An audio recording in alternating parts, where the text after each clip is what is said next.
ಅಯೋಧ್ಯೆಯಿಂದ ಮಂತ್ರಾಕ್ಷತೆ ಸಿಕ್ಕಿದ ಬಳಿಕ ಅದನ್ನು ಏನು ಮಾಡಬೇಕು?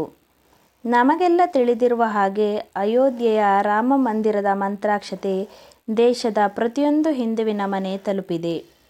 ಇನ್ನು ಕೆಲವು ಮನೆ ತಲುಪಬೇಕಿದೆ. ಮಂತ್ರಾಕ್ಷತೆ ಸಿಕ್ಕಿದ ಬಳಿಕ ಅದನ್ನು ನಾವು ಈಗಲೇ ಉಪಯೋಗ ಮಾಡುವಂತಿಲ್ಲ. ಜನವರಿ 22ನೇ ತಾರೀಕಿನವರೆಗೂ ತಮ್ಮ ತಮ್ಮ ದೇವರ ಸ್ಟ್ಯಾಂಡ್ನಲ್ಲಿ ಅಥವಾ ದೇವರ ಕೋಣೆಯಲ್ಲಿ ಅದನ್ನು ಇಡಬೇಕು. ದಿನನಿತ್ಯ ದೇವರಿಗೆ ಪೂಜೆ ಮಾಡುವಾಗ ಆ ಮಂತ್ರಾಕ್ಷತೆಗೂ ಪೂಜೆಯನ್ನು ಸಲ್ಲಿಸಬೇಕು. ಅಯೋಧ್ಯೆಯಿಂದ ಮಂತ್ರಾಕ್ಷತೆ ಬಂದಾಗ ಅದನ್ನು ಏನು ಮಾಡಬೇಕು?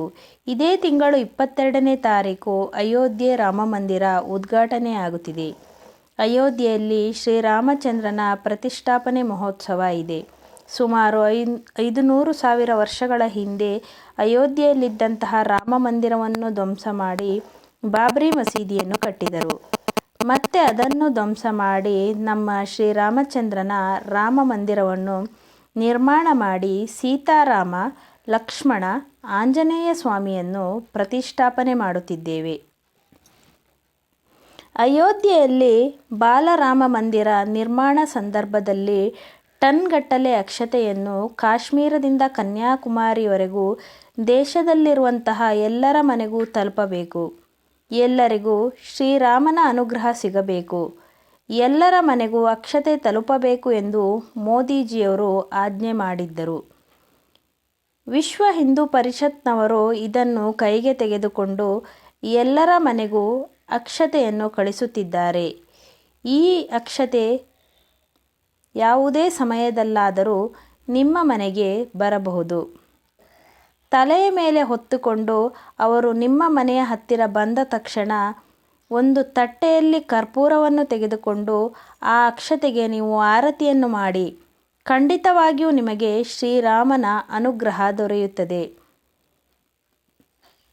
ಶ್ರೀರಾಮ ರಕ್ಷೆ ಸರ್ವ ಜಗತ್ ರಕ್ಷೆ. ಅವರು ಸ್ವಲ್ಪ ಅಕ್ಷತೆಯನ್ನು ಮಾತ್ರ ಕೊಡುತ್ತಾರೆ. ಅದಕ್ಕೆ ನೀವು ಒಂದು ಕೆಲಸ ಮಾಡಬೇಕು. ಮನೆಯಲ್ಲಿ ಒಂದು ಬೌಲ್ನಲ್ಲಿ ಸ್ವಲ್ಪ ಅಕ್ಷತೆಯನ್ನು ಮಾಡಿ ಇಟ್ಟುಕೊಂಡಿದ್ದರೆ, ಅಕ್ಷತೆಯನ್ನು ಹೇಗೆ ಮಾಡಬೇಕು ಎಂದರೆ ಅಕ್ಕಿ ಮತ್ತು ಅರಿಶಿಣವನ್ನು ಸೇರಿಸಿ ಅಕ್ಷತೆಯನ್ನು ಮಾಡಬೇಕು. ಆ ಅಕ್ಷತೆಯ ಜೊತೆಗೆ ರಾಮ ಮಂದಿರದ ಅಕ್ಷತೆಯನ್ನು ಬೆರೆಸಬೇಕು. ಇದೇ ಜನವರಿ 22ನೇ ತಾರೀಕು ಸೋಮವಾರ ಮಧ್ಯಾಹ್ನ 12:29 ಮೇಷ ಲಗ್ನದಲ್ಲಿ ಅಯೋಧ್ಯೆಯ ರಾಮ ಮಂದಿರದಲ್ಲಿ ನಮ್ಮೆಲ್ಲರ ಆರಾಧ್ಯ ಮೂರ್ತಿ ಶ್ರೀರಾಮಚಂದ್ರನ ಭವ್ಯ ಮೂರ್ತಿಯನ್ನು ಪ್ರಾಣ ಪ್ರತಿಷ್ಠಾಪನೆ ನಡೆಯುತ್ತದೆ.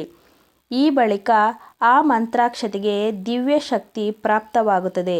ಆ ಬಳಿಕ ಆ ಮಂತ್ರಾಕ್ಷತೆಯನ್ನು ಬೇಯುತ್ತಿರುವ ಅಕ್ಕಿಯೊಡನೆ ಮಂತ್ರಾಕ್ಷತೆಯನ್ನು ಹಾಕಿ ಅದನ್ನು ಅನ್ನ ಮಾಡಿ ಸೇವಿಸಬಹುದು. ಇಲ್ಲವಾದರೆ ಮಂತ್ರಾಕ್ಷತೆಯನ್ನು ಮನೆಯವರೆಲ್ಲ ಹಂಚಿಕೊಂಡು ಶ್ರದ್ಧೆಯಿಂದ ತಲೆಗೆ ಹಾಕಿಕೊಳ್ಳಬಹುದು. ಅಥವಾ ಈ ಮಂತ್ರಾಕ್ಷತೆಯನ್ನು ತೆಗೆದುಕೊಂಡು ಹಿರಿಯರ ಕಾಲಿಗೆ ಬಿದ್ದು ಅವರು ಮಂತ್ರಾಕ್ಷತೆ ಹಾಕಿ ಆಶೀರ್ವಾದವನ್ನು ಮಾಡುವಂತೆ ಮಾಡಬಹುದು. ಪಾಯಸ ಮಾಡಿ ಸೇವಿಸಬಹುದು.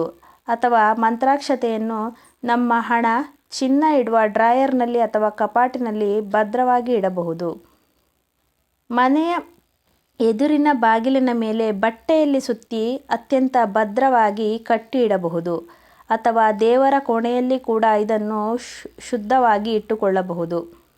ಈ ರೀತಿ ಮಂತ್ರಾಕ್ಷತೆಯನ್ನು ಉಪಯೋಗಿಸಿ.